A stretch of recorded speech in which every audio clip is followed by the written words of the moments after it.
Assalamualaikum warahmatullahi wabarakatuh. Perkenalkan, nama saya Alifa Maidela dengan NIM 2348201009. Di sini saya ingin menjelaskan mengenai mata kuliah Teknologi Bahan Alam.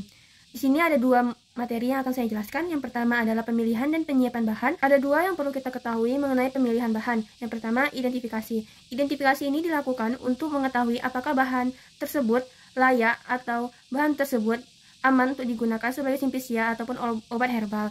Yang kedua, yaitu seleksi. Seleksi dibagi menjadi 4. Yang pertama, seleksi spesies. Yang kedua, seleksi usia. Yang ketiga, seleksi bagian tubuh. Dan yang keempat, seleksi musim dan lokasi. Faktor-faktor yang mempengaruhi senyawa tumbuhan. Yang pertama, yaitu musim. Yang kedua, kadar air. Yang ketiga, intensitas paparan sinar matahari. Dan yang keempat, kondisi tanah. Selanjutnya, penyiapan bahan. Tahap-tahap untuk membuat simplisia yang pertama adalah pengumpulan. Pengumpulan ini dilakukan untuk mengumpulkan bahan yang berkualitas. Selanjutnya yaitu sortasi basah. Sortasi basah dilakukan agar memisahkan kotoran atau cemaran dari bahan simplisia. Dan selanjutnya yang ketiga yaitu pencucian. Pencucian ini dilakukan dengan air mengalir atau air bersih. Dan untuk simplisia yang mengandung zat mudah larut dalam air dilakukan dengan secepat mungkin. Selanjutnya yang keempat yaitu perajangan. Perajangan ini dilakukan agar memudahkan pengeringan, pengepekan, dan penggilingan. Yang kelima adalah pengeringan. Pengeringan ini dapat dilakukan dengan 5 cara, yaitu yang pertama dengan sinar matahari, yang kedua dengan kering angin, yang ketiga dengan oven, yang keempat dengan microwave, dan kelima freeze drying. Yang keenam yaitu sortasi kering. Sortasi kering dilakukan setelah simplisia kering, dan ini untuk memisahkan benda asing dari simplisia tersebut. Yang ketujuh yaitu pemeriksaan mutu. Pemeriksaan mutu dilakukan untuk mengetahui apakah simplisia yang telah dibuat memenuhi standar mutu. Yang kedelapan yaitu pengepakan. Pengepakan ini dilakukan untuk memasukkan simplisia ke dalam kemasan dan untuk melindungi kualitas dari simplisia tersebut. Dan yang terakhir, yang kesembilan yaitu penyimpanan. Penyimpanan ini dilakukan untuk menjaga kualitas dari simplisia tersebut. Hal-hal yang harus diketahui dari penyimpanan yaitu satu yaitu wadah, yang kedua suhu, yang ketiga kelembapan, yang keempat label, yang kelima penyimpanan, dan yang keenam pemeriksaan. Selanjutnya masuk ke materi yang kedua, yaitu ekstraksi bahan alam. Definisi ekstraksi yaitu pengambilan senyawa-senyawa metabolit sekunder yang menjadi target untuk dipisahkan dari biomasa atau bahan yang tidak diperlukan.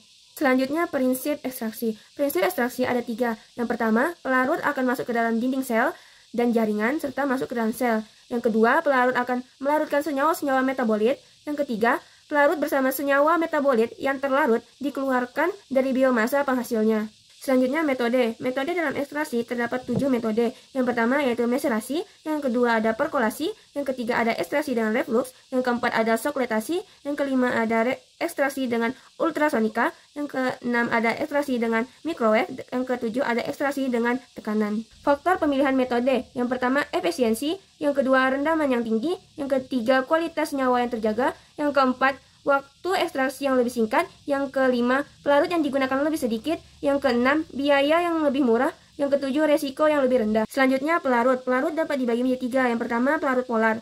Pelarut polar dapat digunakan pada senyawa polar seperti metanol, etanol, dan air. Yang kedua yaitu pelarut nonpolar. Pelarut nonpolar dapat digunakan pada senyawa nonpolar, yaitu heksana, benzena, dan kloroform. Yang ketiga yaitu pelarut semipolar. Pelarut semipolar memiliki kepolaran yang lebih rendah daripada pelarut polar. Contohnya yaitu etil asetat. Selanjutnya yang terakhir yaitu proses pembuatan simplisia dengan ekstrak. Pertama, siapkan simplisia, masukkan simplisia ke dalam macerator, lalu tambahkan 10 bagian pelarut, lalu rendam selama 6 jam dan sesekali diaduk. Kemudian diamkan selama 18 jam dan pisahkan macerasi dengan cara sentrifugasi, dekanasi, dan filtrasi. Lalu ulangi sekurang-kurangnya 1 kali. Selanjutnya dengan evaporasi. Yang pertama yaitu mengumpulkan semua maserat, kemudian uapkan dengan vakum penguap atau rotavapor hingga menghasilkan ekstrak yang kental. Sekian dari saya ucapkan terima kasih kepada yang telah menonton. Wassalamualaikum warahmatullahi wabarakatuh.